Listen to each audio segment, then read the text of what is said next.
मेरे प्रत्येक अंश से सृष्टि का कल्याण जुड़ा और सृष्टि के कल्याण के लिए मैं अपने अंशों का परित्याग करता रहा और करता रहूंगा,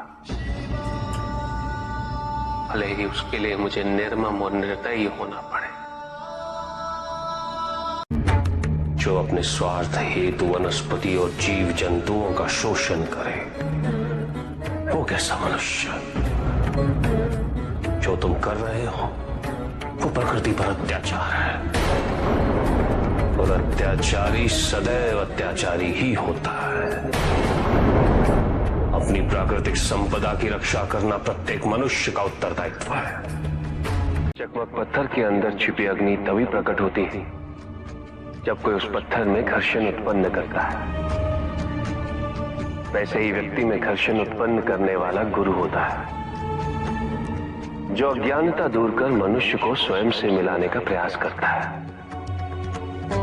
गुरु शिष्य को जन्म नहीं देता, अभी तो आकार देता है। मैं तुम्हें वचन देता हूं पार्वती, मैं तुम्हें अपनाऊंगा।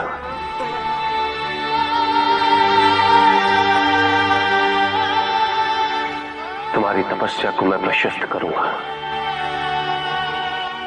तुम्हें सत्य के मार्ग पे मैं स्वयं लेके जाऊंगा।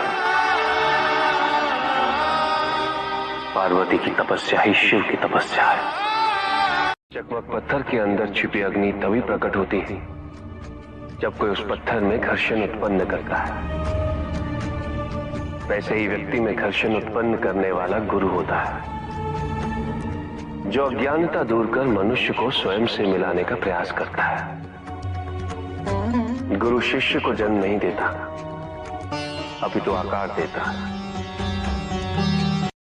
हम जितनी शांति और सद्भावना इस संसार में फैलाएंगे, उतनी ही शांति और सद्भावना हमारे भाग में आएगी, और जितनी हिंसा और घृणा हम इस संसार में लेकर आएंगे, उतनी हिंसा और घृणा का भाग हमें स्वयं बनना पड़ेगा।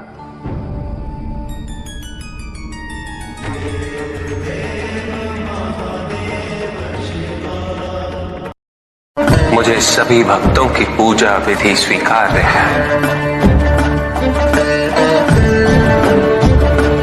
किंतु कोई विधि किसी से श्रेष्ठ नहीं, किसी की भी भक्ति किसी से श्रेष्ठ नहीं।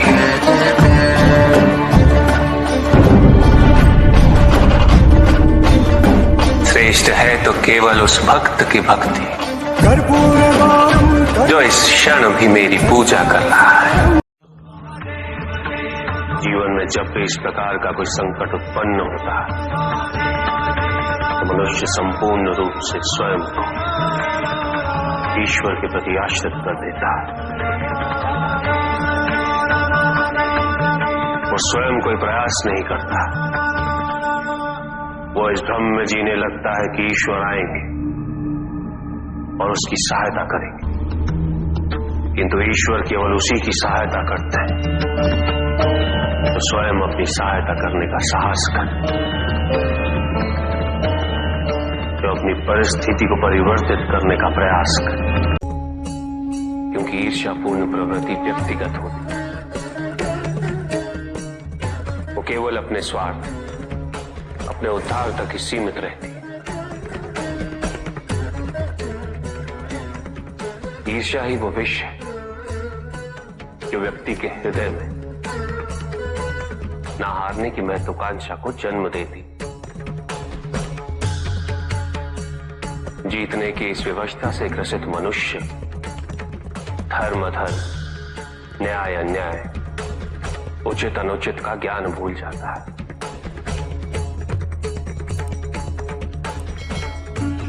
संवेदना करुणा भूल जाता है। उसे स्मरण रहता है तो केवल जीतना, भले ही वो छल कपट के माध्यम से ही क्यों ना हो।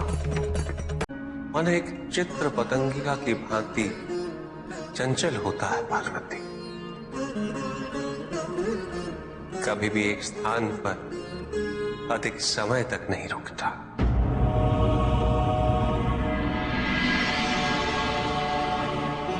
इसे जितनी भी दिशाएं दिखा, वो उन दिशाओं की ओर भागना चाहता है।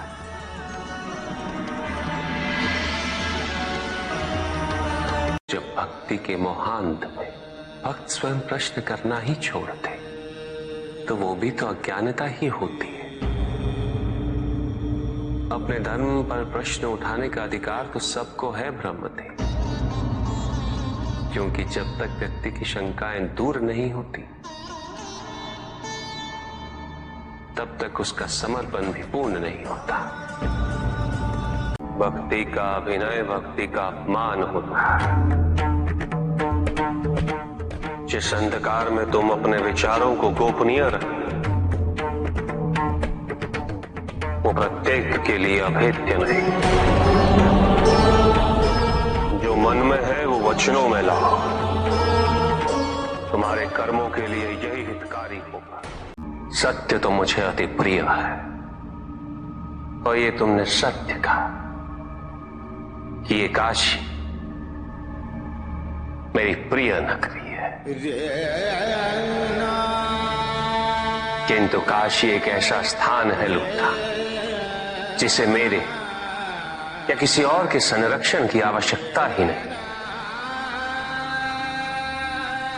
क्योंकि काशी तो स्वयं अविनाशी है। किंतु एक बात जो नियति को भी निरर्थक कर सकती, वो है किसी भी पत्नी का अपने पति के प्रति प्रेम। आनंद, पवित्र मन वाली स्त्री के संकल्प में इतनी शक्ति होती है कि वो काल पर भी विजय पा सकती है। शमशान को सब अशुद्ध स्थान मानते हैं सर, किंतु जिस स्थान पर 5 तत्वों वाले शरीर को मुक्ति मिली और साधक को मुक्ति का बोध, वो स्थान अशुद्ध कैसे हो सकता है?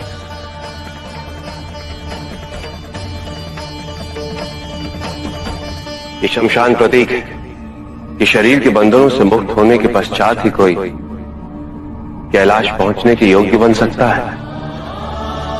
तुम्हारे लिए केवल बाहरी सौंदर्य का ही महत्व, आंतरिक सुंदरता का कोई मूल्य नहीं। किंतु स्मरण रहे, जब तक तुम अपने अस्तित्व को बाहरी तत्वों से परिभाषित करते रहोगे, तुम अहंकार को पोषित करते रहोगे, क्योंकि तुम्हारे बाहर जो कुछ भी सब नश्वर है। संतोष के लिए जो भी अनिवार्य है, वो तुम्हें केवल भीतर ही प्राप्त होगा। कि वो कौन से पुष्प हैं जो मुझे अत्यंत प्रिय है? इंद्रियों का नियंत्रण, दया, शांति, तप, क्षमा, ध्यान और सत्य। और जब कोई मेरे इन पुष्पों से आराधना करे, मैं अवश्य प्रसन्न होता हूं।